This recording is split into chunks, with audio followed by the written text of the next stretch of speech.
और आजकल क्या है कि नींद के साथ में मोबाइल भी सबके हाथ में, तो व्हाट्सएप भी चलाते रहते हैं, तो डिस्ट्रैक्शन बहुत होती है।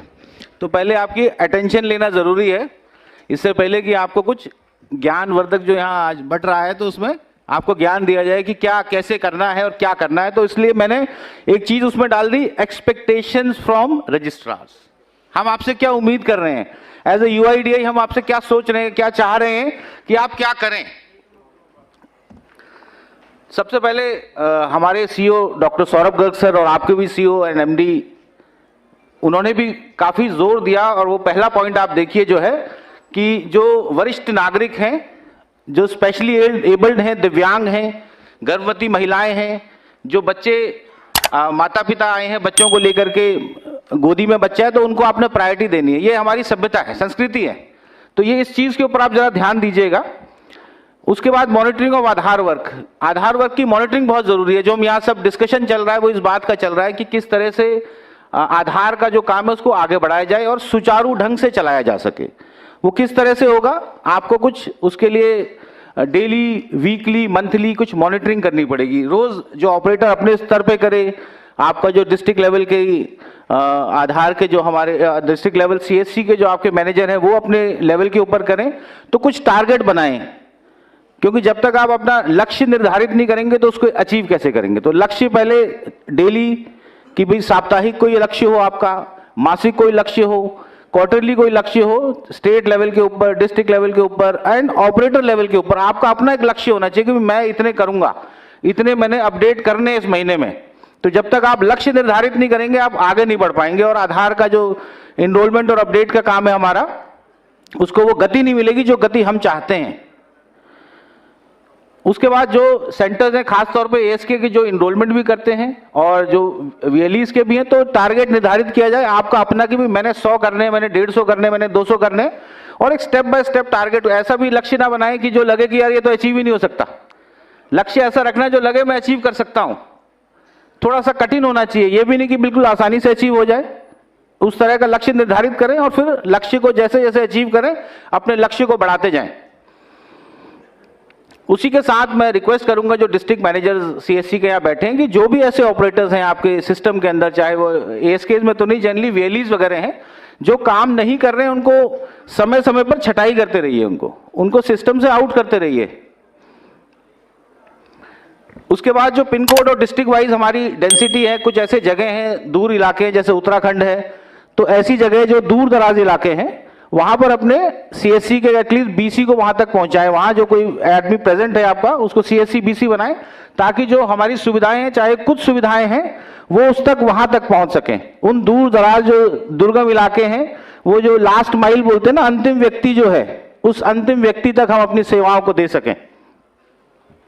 मंथली इंस्पेक्शन जो है ये, इसके ऊपर हम हमेशा बोलते हैं कि भाई मासिक तौर पर जो है आपका कम से कम 5 से 10% आपके जो सेंटर्स हैं, चाहे वो बीसी हो, चाहे वो एएसकेएस के हो, वहां पर आप जाकर के अपना निरीक्षण कीजिए और उसमें जो कमी पेशी आती हैं वो उनको बताइए और उसके बाद वो रिपोर्ट हमारे साथ भी साझा कीजिए कि ये इस गतिविधि को, इस कार्य को हम कर रहे हैं। उसके बाद जो डिस्ट्रिक्ट लेवल आपका जो सीएससीज हैं और स्टेट लेवल के ऊपर जो सीएससी के स्टेट हेड्स हैं, उनका काम है कि रजिस्ट्रार, डैशबोर्ड और उस तरह की जो जानकारी, और सीएससी के जो आपके यहाँ पे हेड हैं जो दिल्ली वगैरह में बैठ रहे हैं, दिल्ली में, उनका काम है कि वो रजिस्ट्रार पोर्टल से उस जानकारी को निकालें, उस डाटा को निकालें और उसको जो है एनालाइज करें कि कहाँ कैसा काम चल रहा है, किस तरह से हम बढ़ा सकते हैं। एनालिसिस बहुत जरूरी है। उसके बाद जो डॉक्यूमेंट अपडेट प्रोजेक्ट जिसके ऊपर आज हम बात करेंगे, चर्चा करेंगे, तो इसको पुश देना बहुत जरूरी है और ये प्रेफरेबली अगर आप ऑनलाइन मोड पर ही करें, अदरवाइज ऑनलाइन ऑफलाइन इसमें दोनों मोड हमारे पास अवेलेबल हैं, इस पे हम चर्चा भी करेंगे। ट्रेनिंग ऑफ ऑपरेटर, जो आपकी ट्रेनिंग है, एक हमने लर्निंग मैनेजमेंट सिस्टम करके बहुत ही अच्छा एक पोर्टल बना रखा है जिसमें कि मॉड्यूल्स हैं अलग अलग। उसमें हम चाहेंगे कि आप लोग रजिस्टर हों और उससे आप जो है बैठे बैठे ऑनलाइन जो डिजिटाइजेशन जिसे बोल रहे हैं, तो वहां पर आप उस ज्ञान को लें, वहीं से आप उसको सीखें, समझें, उसमें सब दिया गया है। तो उसमें हम चाहेंगे आप लोग जुड़ें। जितने भी हमारे आधार के ईसीएमपी सेंटर्स हैं, खासतौर पे जो एएसकेस हैं आपके, उनको हम चाहेंगे कि वो जो एएमएस है हमारा अपॉइंटमेंट मैनेजमेंट सिस्टम, उसमें वो आने चाहिए ताकि जो उसका लाभ उठा सकें, जो रेजिडेंट्स हैं, जो निवासी हैं, वो अपना जो है बैठ करके देख करके कि भाई कौन सी तारीख को मुझे जाना है, कौन सा समय मुझे सूट करेगा, उसमें आप अपना अपॉइंटमेंट मैनेजमेंट सिस्टम में अपने सेंटर्स को लेकर के आइए, उसमें स्लॉट्स क्रिएट कीजिए ताकि जो निवासी है उसको आसानी हो समय चुनने में, तारीख चुनने में, दिन चुनने में। अब ट्रेनिंग ऑफ ऑपरेटर सबसे जरूरी है। ट्रेनिंग मतलब जैसे आज हम कर रहे हैं, ऐसी वार्षिक ही ना हो, मासिक भी हो, आप चाहें ज्यादा क्वार्टरली कर सकते हैं, 3 माह में एक बार कर सकते हैं। इसके लिए आरओ की तरफ से पूरा सहयोग रहता है। जैसे हम रीजनल ऑफिस दिल्ली से हैं, तो हमारे जो राज्य है उनके हम हमेशा तत्पर हैं आपको ट्रेनिंग देने के लिए, आपको प्रशिक्षण देने के लिए। पर ताली कितने हाथ से बजती है? तो ताली तो दोनों हाथ से बजेगी। हम तैयार हैं, आपको भी तैयार होना पड़ेगा ना। जब आपकी तरफ से वो रिक्वेस्ट आएगी, हम आपको रिक्वेस्ट कर रहे हैं कि भाई आइए और ट्रेनिंग ले लीजिए, लेकिन उस तरह का जो है वो संयोग नहीं हो पा रहा है। कई बार संयोग हो भी जाता है तो ट्रेनिंग भी हो रही है। तो कृपया करके, training is a continuous process. Training एक दिन नहीं है कि एक दिन उसको इंजेक्शन लगा दिया तो ठीक हो जाएगा। ट्रेनिंग की जो टैबलेट है वो होम्योपैथिक की तरह, वो रोज खाते रहना है उसको। एलोपैथिक की दवाई नहीं, एक बार खा ली और बिल्कुल एकदम से उपचार हो जाएगा। तो कृपया करके ट्रेनिंग ऑफ ऑपरेटर्स में अब क्या चीजें हैं? सबसे पहली बात हर चीज में क्या है? Behaviour with the residents. जो निवासी हमारे पास आया, देखिए आपका तो CSC में S है। S का क्या मतलब है? सर्विस। सर्विस में हिंदी में सेवा। तो जो सर्विसेज आर क्रीड मतलब सेवा सबसे बड़ी। हम लोग, आप लोग सभी बड़े ही, मैं कहूंगा, खुशकिस्मत हैं कि हम देश की प्रगति में हम सब आप जो है योगदान कर रहे हैं। DDG महोदय ने बताया, हमारे CO सर ने बताया कि किस तरह से जो है आधार का यूज हो रहा है। जो हमारी 1100 के करीब तकरीबन स्कीम्स हैं जिनमें हम यूज कर रहे हैं, और जो घोस्ट बेनिफिशरीज हैं उनको हम अपने आधार के इकोसिस्टम से, और जो देश का जो उनको बेनिफिट, जो सब्सिडीज वो एंजॉय कर रहे थे, उससे आउट करते जा रहे हैं। तो इतना बड़ा योगदान आप और हम लोग कर रहे हैं, इतना बड़ा जो हम काम कर रहे हैं, तो इसमें ये ध्यान देने की जरूरत है। जो सेवा का हमें मौका मिला है, मतलब, तो उसमें जो है बिहेवियर विद रेजिडेंट, जो वो है ना, अतिथि देवो भव। तो अतिथि देवो भव की तरह समान जो है वो, जो आपके पास रेजिडेंट आया वो भी भगवान के समान है, जो हमारे से काम कराने आया है।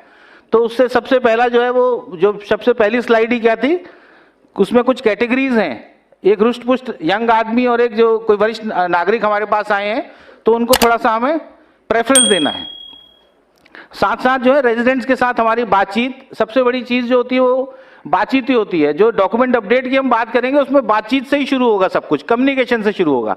तो यदि आप उनसे अच्छे से कम्युनिकेट नहीं करेंगे, बातचीत अच्छे नहीं करेंगे, तो आपका डॉक्यूमेंट अपडेट का प्रोजेक्ट जो है वो टेक ऑफ नहीं कर सकता। उसकी शुरुआत ही कम्युनिकेशन से है। दूसरा भाग जो है, हम जो है स्टैंडर्ड रिकंसिलेशन कमेटी भी देखते हैं क्षेत्रीय कार्यालय दिल्ली के, और CSC जो है वो मैप्ड RO के साथ है, दिल्ली के साथ ही। तो उसमें क्या है कि ओवर चार्जिंग के केसेस आते रहते हैं। ओवर चार्जिंग के केसेस जो हैं वो CSC के, हमारे ASKs के तो कम आते हैं, लेकिन VLE BC के अक्सर आते रहते हैं।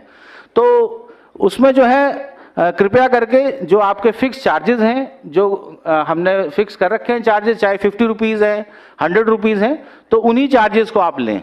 और अगर आप कोई चार्ज उनसे एक्स्ट्रा कोई आपसे अवेल कर रहा है सर्विस, तो कृपया करके उसकी जानकारी आप उस निवासी को अवश्य दें कि यदि मैं आपसे 80 रुपये ले रहा हूं, तो सर उसमें से 50 रुपये तो आधार के, 30 रुपये मैंने आपका ये प्रिंट आउट जो आधार का निकाला, इसके 30 रुपये बनते हैं।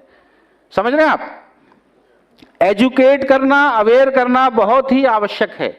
क्योंकि हम जब उनसे बात करेंगे निवासी से, उनसे 3 सवाल किए जाते हैं OBD डायलिंग में, जिसमें पूछा जाता है आप कहाँ गए थे काम कराने के लिए। जाहिर सी बात है बताएगा मैं CSC यहाँ गया था। क्या आपने काम कराया? जी मैंने अपना जन्म की तारीख बदलवाई। कितने आपने पैसे दिए? तो जी मैंने 50 रुपए दिए। 50 रुपए दिए तो आप आगे बढ़ गए। उसने बोले जी मैंने 80 रुपए दिए, मैंने 100 रुपए दिए, मैंने 150 रुपए दिए, 200 रुपए दिए। तो जरूरी है आपके लिए, जो आपसे सर्विस ले रहा है उस व्यक्ति को, उस निवासी को आपको बताना कि ये मैंने आपसे अगर 80 रुपए लिए हैं तो आधार के काम के 50 रुपए हैं, 30 रुपए मैंने इस काम के आपसे लिए, ताकि उनकी जानकारी में रहे। तो ये थोड़ा ध्यान दीजिएगा। उसके बाद कॉमन मिस्टेक्स बाय ऑपरेटर जो है वो बहुत ही अच्छी, एक श्रीनिवास जी हमारी ट्रेनिंग टीम के हेड हैं, अभी वो आपको इसके ऊपर भी हमारी चर्चा होगी। तो काफ़ी सारी आपको जानकारियां पता लगेंगी। छोटी मोटी गलतियां जो आप करते हैं, आपको लगता है कि छोटी है, लेकिन वो मोटी गलतियां हैं और बड़ी गलतियां हैं जिसकी आपको सजा लगती है। कई बार सिस्टम से बाहर हो सकते हैं, अदरवाइज पेनल्टी लगेगी। इसके बाद जो है, जो ASKs हैं हमारे, आप भी जो डॉक्यूमेंटेशन अपडेट कर रहे हैं तो आपको जानकारी पूरी होनी चाहिए। जैसे बड़ा अच्छा लगा इन्होंने सवाल पूछा कि अभी नेम अपडेट में कुछ समस्याएं आ रही हैं, ये वो। तो आपको जो है प्रोसीजर क्लियर होना चाहिए। यदि आपको प्रोसीजर क्लियर होगा तभी आप उस पर काम करेंगे या नहीं करेंगे, या आप निवासी को समझाएंगे, ये नहीं हो सकता है। जब आपको खुद ही नहीं पता कौन सा डॉक्यूमेंट लगना है, क्या डॉक्यूमेंट लगना है, तो आप उसको कैसे करेंगे। तो जानकारी बहुत ही आवश्यक है। इसीलिए फिर क्या, जानकारी के लिए क्या चाहिए, नॉलेज चाहिए। नॉलेज कहां से मिलेगी, प्रशिक्षण से, ट्रेनिंग से। तो ट्रेनिंग इज अ कौन सा प्रोसेस है, कॉन्टिन्यूअस, मतलब लगातार चलता रहना चाहिए। ऐसा नहीं कि मैंने कर लिया बस खत्म। अगर आपने कर लिया तो रिफ्रेशर ट्रेनिंग है, उसका भाग 2 है, रिफ्रेश करते रहिए, ट्रेनिंग अवश्य करिए। एक और जो समस्याएं आती हैं वो एक तो ओवर चार्जिंग की प्रॉब्लम आती है, दूसरी ऑपरेटर से होती है रूड बिहेवियर की। रूड बिहेवियर मतलब मैं नहीं करता, बता दे जिसको बताना है ना, होता है ना इस तरह का। आपका मूड खराब है तो आपका मूड खराब है, इसका ये मतलब नहीं कि आप इस तरह से बातचीत करेंगे उनके साथ। तो इस तरह की शिकायतें भी आती हैं और इस शिकायतों का फिर क्या होता है, आपको खामियाजा भुगतना पड़ सकता है।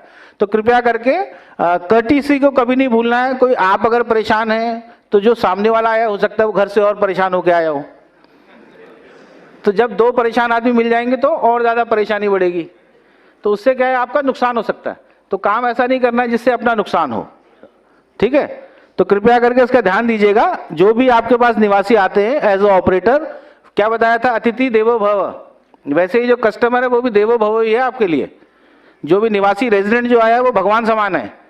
तो यदि वो कुछ गर्म भी है तो उसको बातचीत करके नरम कीजिए, और अपना जो है उसको सही जानकारी पहले अपने पास होगी तभी उसको सही जानकारी दे पाएंगे। तो सही जानकारी उसके बाद देनी है। उसके बाद क्या होता है ना, वो मुर्गी का अंडा क्या है, एक एक करके निकालना है। उसका मतलब यह है कि अगर मैं एज ए रेजिडेंट आपके पास आया हूं तो मैं एक ही काम करूंगा आपका, कि सर दूसरा काम तो नहीं होगा। होता है ना, मोबाइल नंबर तो नहीं होगा सर इसमें, तो यही है सर इनरोलमेंट में, तो या ईमेल आईडी तो नहीं हो सकती सर, एक ही काम होगा एक बारी में। ऐसा है भाई, जो आप मैक्सिमम सर्विस दे रहे हो उसका पैसे लो 100 रुपये और सारे काम होने चाहिए। तो ये कृपया करके ध्यान दीजिए। इसका दूसरा नुकसान क्या होता है, जब रेजिडेंट का कहीं पे समस्या आती है, उसका कहीं पेज फंस जाता है, मतलब डुप्लीकेट पहले बना हुआ आधार है, तो अगर उसका मोबाइल नंबर हो तो हमें बड़ी आसानी होती है उसको मदद करने में। यदि उसका मोबाइल नंबर उसमें नहीं है तो बड़ी दिक्कत आती है। तो कृपया करके जो भी आपके पास रेजिडेंट आते हैं, सबसे पहली चीज ही कम्युनिकेशन है। वो जो रूड बिहेवियर है ना, वो प्यार मोहब्बत से बात करके उनको समझाना है, ज्ञान देना है, और ज्ञान दे करके उनको मोबाइल नंबर अपडेट हो गया, ईमेल अपडेट हो गया, जो भी आप उसमें कर सकते हैं उनको अवश्य बताएं कि हम ये कर सकते हैं, उनको अवश्य कीजिए।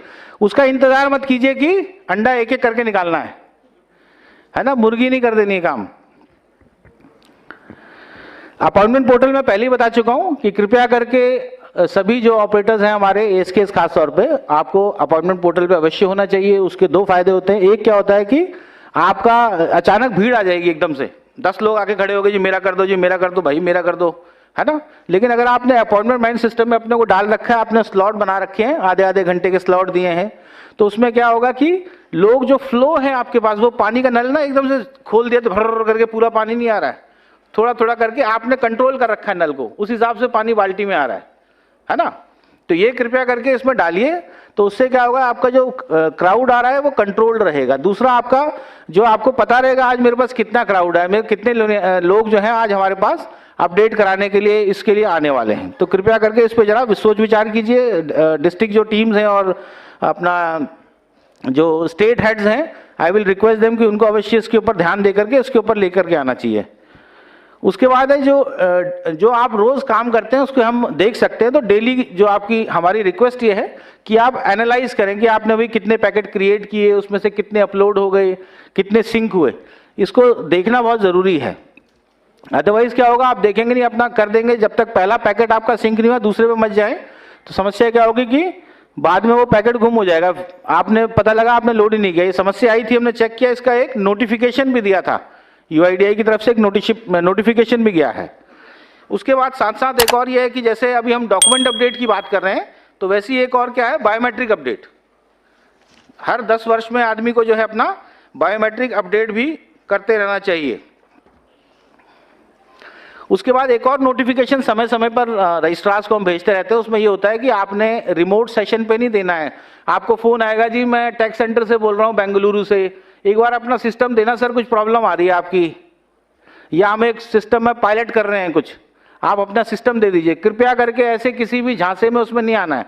आपका फर्ज ये बनता है अपने रजिस्ट्रार नोडल जो है उससे बात करें। उनका फर्ज ये बनता है वो रीजनल ऑफिस दिल्ली या रीजनल ऑफिस जो भी आपका है वहां पर आपके जो कंसर्न स्टेट को देखते हैं उनसे बात करें और उनके कंफर्मेशन के बाद ही करना है। समझ आ रहा है? ऐसे किसी भी टेलीफोन कॉल पर ये सब आपको फंसाने के और उस तरह के वो तरीके हैं, इनसे जरा होशियार रहिएगा आप सभी। उसके अलावा 2-3 रिपोर्ट्स हम और देखते हैं एज ए यूआईडीआई। जैसे एक ऑफिस आवर्स का हम देखते हैं ऑड आवर्स। ऑड आवर्स का मतलब है कि आप रात को 1 बजे कैसे कोई काम कर रहा होगा भाई, या रात को 10 बजे 11 बजे 12 बजे 1 बजे 4 बजे कोई समय है काम करने का है?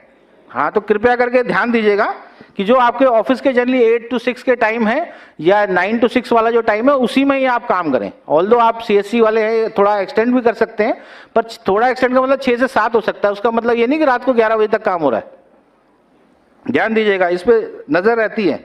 उसके बाद पैरेलल एनरोलमेंट्स भी होते हैं कि 2 जगह एनरोलमेंट चल रहे हैं, एक इधर भी कर रहा है उधर भी कर रहा है। वो कैसे हुआ?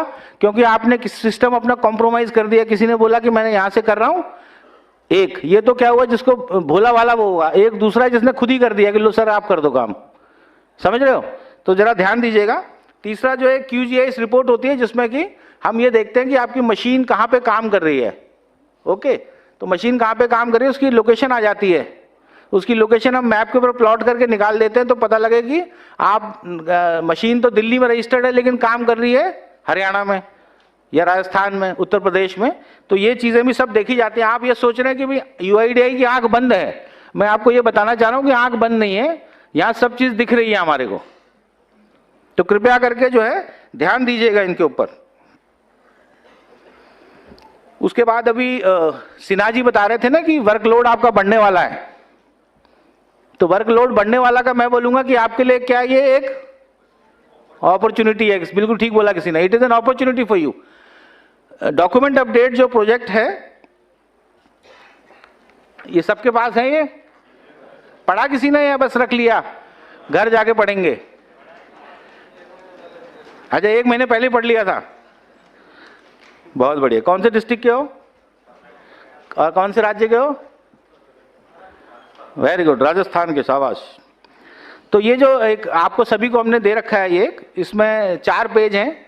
बाहर वाला पेज जो है ये अपडेट आधार के बारे में बताता है कि बनाए जीवन आसान। तो उसके क्या लाभ हैं, तकरीबन 8 लाभ हमने उसमें चिन्हित कर रखे हैं। अंदर जो है 2 पेज वो बताते हैं कि कौन कौन से डॉक्यूमेंट लगने चाहिए, ठीक है। और आखिरी का जो पेज है वो तरीका बताता है कि ऑनलाइन ऑफलाइन में काम करने का हमारा क्या तरीका है। तो देखिए, आधार का जब मैं एक छोटा सा आपके साथ शेयर करूंगा। मैं दिल्ली राज्य भी देखता हूं, दिल्ली में हमारे आधार यूआईडीआई रन ASK हैं हमारे अपने। तो आज की तारीख में जो सबसे अच्छा काम जो हो रहा है वो यूआईडीआई रन ASK जो है वो कर रहे हैं।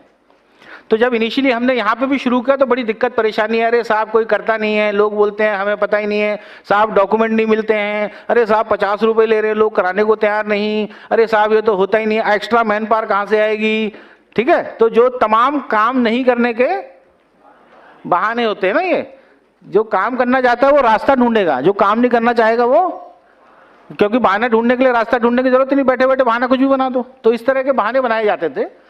किंतु परंतु हमारे जो डीडीजी सर थे संजय सोहानी जी बोल के गए ना अभी मध्य प्रदेश इंदौर से होर में जो घूम के आए, वो इंदौर में गए और इंदौर में जाकर के उन्होंने खड़े होकर के एक दिन काम कराया।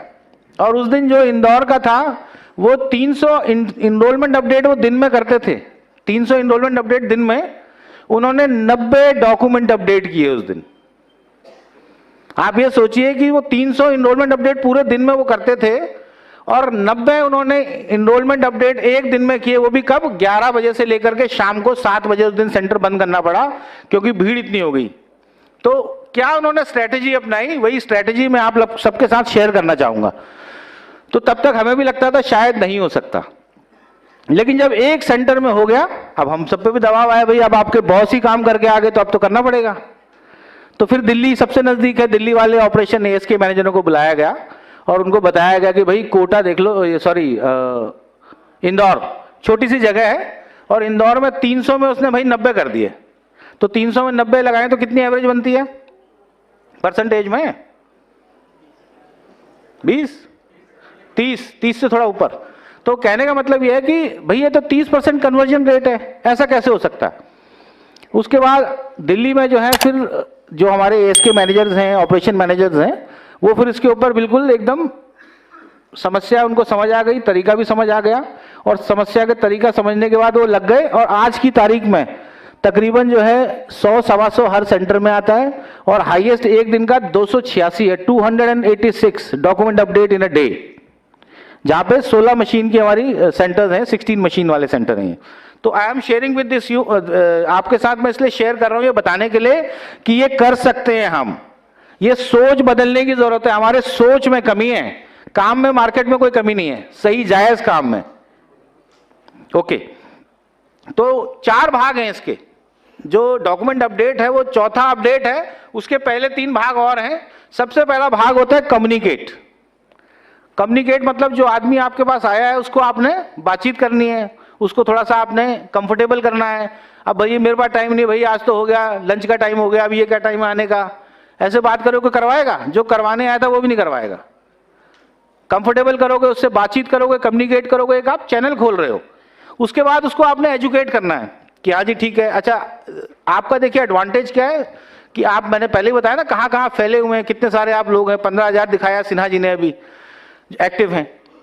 तो आपकी रीच बहुत अच्छी है, और आप जहाँ बैठे हैं सब आपके परिवार वाले होंगे, गोत्र वाले होंगे, गांव वाले होंगे, है ना, मतलब जान पहचान के सब लोग हैं।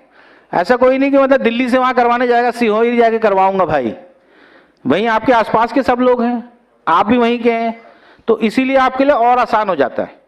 तो क्या, कम्युनिकेट देन एजुकेट, उनको आपने ज्ञान देना है कि भाई ऐसे ऐसे करके, एक सरकार ने अभी ये चला रखी है, आधार की तरफ से आई है, जिसमें कि आपका अगर 10 वर्ष से पुराना जो डॉक्यूमेंट है, जिसमें आपने कभी भी अपना कोई भी अपडेट नहीं कराया, तो अवश्य आप इसको अपडेट कराएं। ठीक, जब आप एजुकेट करोगे तभी समस्या वो पूछे भाई इससे मुझे फायदा क्या है। पहले तो पूछेगा ना फ्री है क्या, फ्री में मांगते ना इंडिया है, तो फ्री। आप बैंक में जाते हैं, हमारा ई-केवाईसी होता है, हर 1-2 साल में होता है कि नहीं होता? फ्री होता है वो, वैसे फ्री होता है, लेकिन बैंक आपसे एनुअल चार्जेस लेता है, सालाना चार्ज भी लेता है ना बैंक। तो जब वो हर 2 साल में कर सकता है, अगर हम 10 साल में करने को कह रहे हैं तो क्या गलत है? उसका लाभ लेकिन किसको है? उसी निवासी को लाभ है। मुझे और आपको तो सिर्फ ये है कि हमें अपना टारगेट अचीव करना है। लेकिन ये भाई साहब यार कमाल के हैं, सुन रहे, मतलब मेरी बातों को ध्यान से सुन के सोच रहे कैसे करूंगा यार, नहीं मतलब मुझे हैरानी है कि मेरे उसमें कोई सो गया। मुझे ऐसे लगता था मैं सोने नहीं दूंगा, बांध के रखूंगा सबको।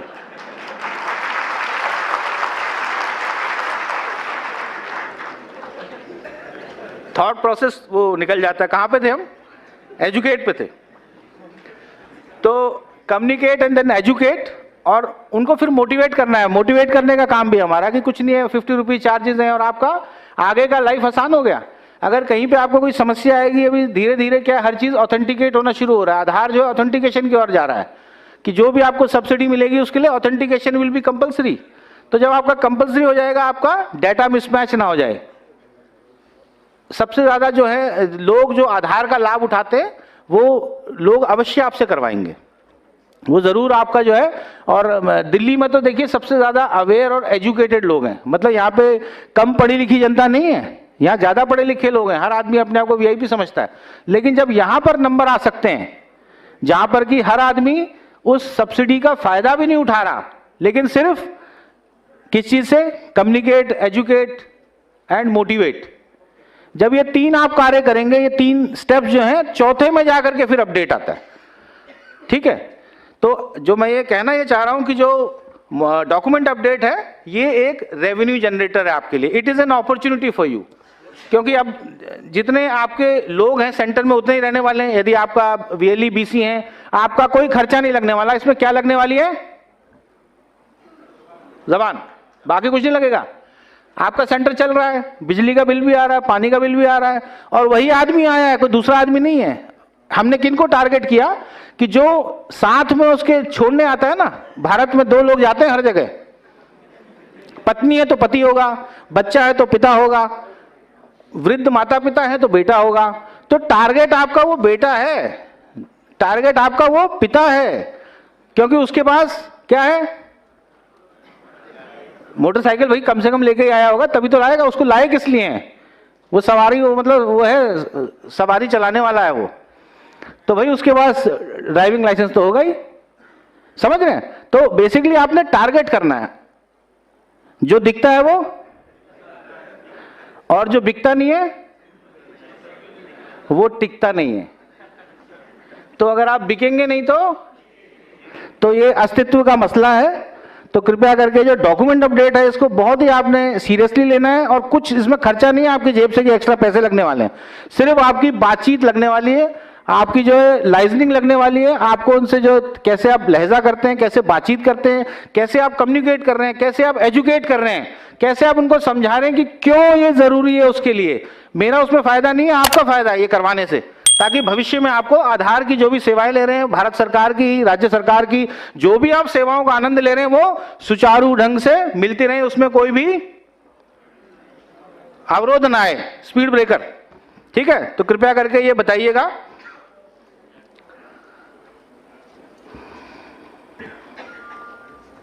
अब आधार क्या है, ये किसी को आवश्यकता तो नहीं बताने की। आधार जो है वो सबसे बड़ी एक डिजिटल प्लेटफॉर्म और आइडेंटिटी है ही, जिसमें कि बायोमेट्रिक ऑथेंटिकेशन की हमारे पास सुविधा है, और जो गवर्नमेंट की वेरियस स्कीम्स हैं, चाहे वो केंद्र सरकार की हो, राज्य सरकार की हो, उन सभी को स्कीम्स को आनंद उठाने का, उनको अवेल करने का एक तरीका है।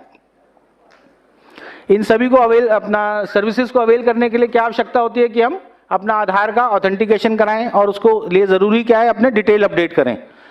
तो जो भी निवासी हम बोल रहे हैं 10 साल, लेकिन 10 साल का अर्थ ये नहीं है कि यदि कोई अपने स्वेच्छा से करवाना चाहे तो आप उसको मना कर देंगे। समझ रहे हैं? और 10 साल का मतलब ये नहीं कि जबरदस्ती है, कि नहीं भाई बताया था दिल्ली में सर ने, करना है, जाने नहीं दूंगा, ये नहीं है। जो स्वेच्छा से करा रहा है, लेकिन उसका अर्थ ये नहीं कि 10 साल से ऊपर ही है। यदि कोई कम वाला भी करवाना चाहता है, आपकी इट इज योर विल, आप वो कर सकते हैं, लेकिन जबरदस्ती किसी के साथ नहीं है। इसकी शर्त क्या है कि आपका वही अता पता होना चाहिए। ऐसा नहीं कि आपने अता पता चेंज कर लिया उसके बाद कह रहे हैं कि वही वाला है, या बीच में आपने कभी भी कोई अपडेट नहीं किया होना चाहिए, ये इसकी शर्त है। और इसको आपने कैसे करना है, उनके डॉक्यूमेंट्स के माध्यम से करना है। डॉक्यूमेंट्स हम आपको पहले ही बता चुके हैं, और किस लिए करना है ये मैंने पहले ही बता दिया कि अगर इसको हम करेंगे तो जो भविष्य में अगर जो हमारी जो आप सेवाएं का आनंद उठा रहे हैं, लाभ उठा रहे हैं, यदि उसके ऊपर और सरकार जो है वो और टाइट होते हैं और रिस्ट्रिक्शंस आती हैं, तो हो सकता है कि आपका डाटा अगर मिसमैच होगा तो आप उन सेवाओं का लाभ नहीं उठा पाएंगे। तो इसलिए जरूरी है कि हम अपना डॉक्यूमेंट अपडेट करवाएं सभी के लिए।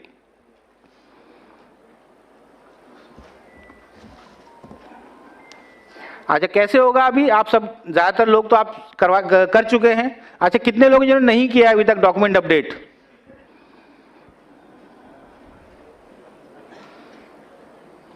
ये कोई मतलब ताम्रपत्र का वो वेट कर रहे थे कि वो मिलेगा फिर करेंगे, हैं?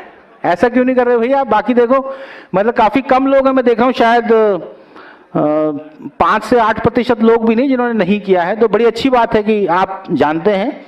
और ऑफलाइन मोड में कितने लोग काम कर रहे हैं? ऑनलाइन है, क्योंकि आपका जनरली तो सारे ऑनलाइन पे ही हैं। ये ऑफलाइन वाला कौन है भाई? चलिए, तो इसके 2 तरीके हैं, जैसे आप जानते हैं, online mode and offline mode का, कि 2 तरीके से हम जो है वो इसको कर सकते हैं अपना डॉक्यूमेंट अपडेट को। ऑनलाइन अपडेट के लिए आपको क्या चीज चाहिए? एक आरडी फिंगर चाहिए ना, सिंगल फिंगर आरडी डिवाइस, उसकी आवश्यकता है। That is the difference. Online offline मैं पहले बता चुका हूं, दोनों की एक ही कॉस्ट है। कितनी? जो फीस है, मतलब जो आप ले सकते हैं रेजिडेंट से, 50 रुपए है, और वो सब कुछ मिला के, मतलब उसमें जीएसटी शामिल है। ठीक है ना? 50 रुपए में जीएसटी शामिल है। मतलब ये नहीं बोला सर 50 बताया तो ये नहीं पता था जीएसटी शामिल है सर, तो उसमें बोला एचजीएसटी, सीजीएसटी और अपनी भी जीएसटी लगा दी हमने।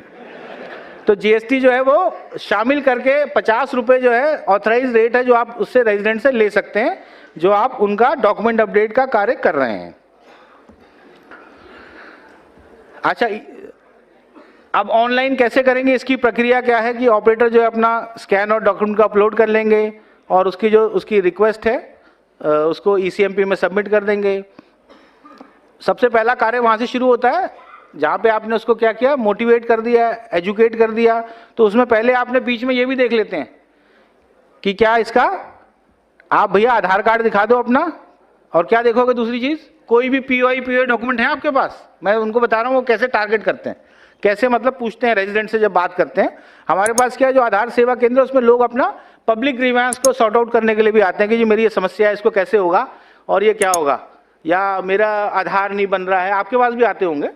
तो उसका वो चेक कर लेता है कि भैया क्या डॉक्यूमेंट है। वो देख रहा था अभी लंच में कितना टाइम है अभी 15 मिनट नहीं। वो श्रीनिवास जी के पास काफी वो है मसाला, सर वेट कर रहे हैं कि मैं कब छोड़ूं और मैं भी वहां से दे पाऊं आपको, है। तो 50 रुपीज जो है वो चार्जेस हैं। ये प्रोसीजर आप देखना चाहेंगे या ज्ञान है?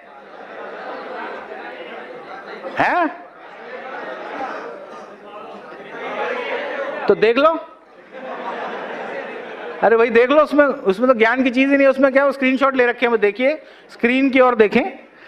तो ऑनलाइन डॉक्यूमेंट अपडेट का तरीका बताया जा रहा है कि किस तरह से होगा। पहली स्क्रीन ये रहेगी जिसमें आप आधार नंबर, एनरोलमेंट, रेजिडेंट की ईआईडी नंबर डाल सकते हैं, fingerprint of resident and operator through single fingerprint RD device for fetching details. उसमें क्या होगा कि डिटेल फेच होते हैं ना ऑनलाइन में। उसके बाद क्या है, जब आप रेजिडेंट का ईआईडी नंबर, आधार नंबर, फिंगरप्रिंट लगा देंगे ऑपरेटर का अपना, तो उससे फाइंड आधार टैब को दबाना है, फाइंड आधार। ठीक, नीचे देखिए वो लाल रंग से है ना, सब कुछ लाल में है। तो जब फाइंड आधार हो गया एक बार, तो उसमें क्या हो जाएगा, स्क्रीन के ऊपर डाटा आ जाएगा। किसका डाटा आएगा? निवासी का डाटा आ जाएगा, जो आपने डाटा फिट किया था उससे। अब आपने मैच करना है कि भाई जो इसने मुझे डॉक्यूमेंट दिए पीओआई या पीओ हो गए, उससे मैच करता है कि नहीं करता, है ना। सॉफ्टवेयर मतलब जो आपका आधार कार्ड है और जो सॉफ्टवेयर है, दोनों में आप देख रहे हैं कि यहाँ भी मैच कर रहा है नहीं कर रहा, और मैच कर रहा है तो अगले कदम की ओर बढ़ेंगे। तो हाँ क्या आती है, दिक्कत क्या आ रही है? अच्छा, केयर ऑफ एक्चुअली पुराना वाला वो है, वो फादर नेम और हस्बैंड नेम नहीं आता उसमें। हाँ, चलिए इसके ऊपर अभी चर्चा करेंगे बाद में, पहले ज्ञान पूरा ले लो, उसके बाद प्रश्न उत्तर का जब सेशन होगा ना, उसमें इस पे चर्चा होगी। हाँ, तो उसमें क्या हो गया अभी, पीओ क्या बोला? हाँ विवेक जी क्या कह रहे हो?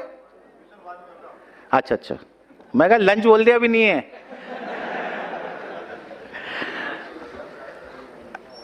जब आपने एक बार मेल कर दिया पीओ डॉक्यूमेंट, उसके बाद लाल रंग में क्या दिखाया उसने, नेक्स्ट टैब दबा दिया। अब आपने जो है वेरीफाई कर लिए डॉक्यूमेंट्स की, भैया ठीक है मिलते जुलते हैं। रेफरेंसेस विंडो ओपन, ऑपरेटर जो है स्कैन करेगा पीओ डॉक्यूमेंट जो है, और उसके बाद नेक्स्ट टैब दबा देगा। स्कैनिंग करने के बाद और अटैच करने के बाद डॉक्यूमेंट जो है फोटोग्राफ की विंडो खींचेगी, तो या फोटो ले लेगा, और कोई भी रेजिडेंट का एक बायोमेट्रिक आइरिस एक ले लेगा, फिंगरप्रिंट एक ले लेगा, और क्लिक ऑन नेक्स्ट टैब। और उसके बाद जो रिव्यू विंडो आ जाएगी। रिव्यू में क्या होगा, आ जाएगा उसका data. Review window will showcase the verification details, operator to verify the resident details for final confirmation and click on confirm tab. Confirm दबा देगा ना। आफ्टर कंफर्मेशन ऑपरेटर के पास जो है उसकी बायोमेट्रिक अपनी लगा देगा, और verify biometric and then click on save. ठीक, और उसके बाद जब ये प्रोसेस डॉक्यूमेंट अपडेट का समाप्त हो जाएगा, तो उस पर स्क्रीन पे आ जाएगा कि generate declaration regional request captured successfully will be prompt on screen. Operator क्या करेगा, अपना click print receipt tab and then click on attach document tab for final submission. Print receipt और उसके बाद अटैच डॉक्यूमेंट फाइनल सबमिशन के लिए। और उसके बाद ऑपरेटर अटैच कर देगा रेजिडेंट की साइंड प्रिंट रिसीट और उसके साइंड इनरोलमेंट फॉर्म, और क्लिक कर देगा सेव टैब के ऊपर। ये सब कर रखा है ना, ऐसे क्यों देख रहे हो मेरी तरफ फिर।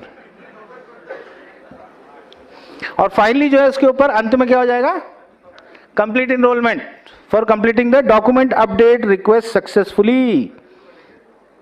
पैसे तो मिल गए आपको यार, 85 रुपए है लेकिन जीएसटी मिला के। ईसीएमपी ऑफलाइन हाउ, आप देखिए ईसीएमपी ऑफलाइन भी है, ये हमने कौन सा तरीका देखा, ऑनलाइन। वैसे ही ऑफलाइन भी है, दोनों में अंतर क्या है, सिर्फ एक सिंगल फिंगर आरडी डिवाइस नहीं है, और दूसरा ऑनलाइन मोड में नहीं, तो आप रियल टाइम वेरिफिकेशन नहीं हो रहा डाटा का, हो रहा है नहीं हो रहा, दैट इज द डिफरेंस। तो ऑपरेटर इनरोलमेंट जो है लाइफ साइकिल चेंजेस में जाएगा, click on life cycle option में जाएगा, और सेलेक्ट क्या करेगा, ऑफलाइन डॉक्यूमेंट अपडेट। वो देखिए दाई तरफ दिख रहा है, राइट हैंड साइड टॉप में। उसके बाद जो है फर्स्ट टैब में डेमोग्राफिक डिटेल्स, उसमें ये जो है आधार नंबर डाल देगा, उसका निवासी का नाम डाल देगा, जो उसकी फिजिकल कॉपी है उसके हिसाब से। और इसमें ध्यान ये रखना है कि इसमें कोई भी जो है नाम वगैरह चेंज नहीं होने वाला उसका आधार डेटाबेस में। उसके बाद रेफरेंसेस टैब जो है अपलोड, उसमें POI डॉक्यूमेंट को कर दिया जाएगा। रेजिडेंट जो है अपना proof of identity, proof of address document देगा, किसमें, ओरिजिनल में, फोटोकॉपी ओरिजिनल में होना चाहिए, ठीक है। और उसके बाद आप दबाएंगे तो ड्रॉप डाउन मेनू में आ जाएगा कौन सा वाला डॉक्यूमेंट है, ठीक है ना। ड्राइविंग लाइसेंस से क्या है वो आपने उसको सेलेक्ट कर दिया। और उसके बाद स्कैन द रेजिडेंट के जो डॉक्यूमेंट आपने स्कैन कर दिए, नेम एड्रेस जो आधार कार्ड में थे। उसके बाद अगले स्टेप में आप क्या करेंगे, facial image and biometrics capture करेंगे, जो कि सेम हम उसमें भी कर रहे थे ऑनलाइन में। कोई भी एक एट्रीब्यूट हो सकती है बायोमेट्रिक्स की, राइट लेफ्ट आइरिस, दोनों अंगूठे, fingerprint, left hand right hand, जब भी हम इनरोलमेंट कर रहे हैं। लेकिन ये रियल टाइम बेसिस पे वेरीफाई नहीं होगी। और रिव्यू सेक्शन में केयरफुली चेक करना है आपने जो भी डिटेल्स थे हमारे रेजिडेंट्स के, और उसको फिर क्या करना है, कंफर्म, और फिर थैंक यू। चलिए, तो मुझे आशा है कि मैं शायद सफल रहा। एक आध कोई, देखो हर कक्षा में एक ना एक विद्यार्थी होता है जो चैलेंजिंग होता है, तो एक चैलेंजिंग थे आदमी, लेकिन मैं आप सबको बांध पाया। और मुझे उम्मीद है, मुझे विश्वास है, बल्कि उम्मीद ही नहीं, कि डॉक्यूमेंट अपडेट जो इसको एक बहुत बड़ा, जैसे आप फील्ड में जाने वाले हैं, आप 500 लोग कब जा रहे हैं, कल, मतलब कल परसों से जो एकदम से हमारे सिस्टम के ऊपर ओवरलोड कर दोगे आप लोग, है ना। इतना काम आने वाला, इतना काम आप लोग इस अपॉर्चुनिटी को अवेल करने वाले हैं। इस नॉलेज को जो आपने यहाँ ग्रहण करने वाले हैं, सीखने वाले हैं, अपने तक मत रखिएगा, कृपया पास इट ऑन। 2-3-4 लोगों को अवश्य दें, उन 2-3-4 को बोलो आगे 2-3-4 को दें। चेन सिस्टम सुना है ना, कौन सी पिक्चर में था,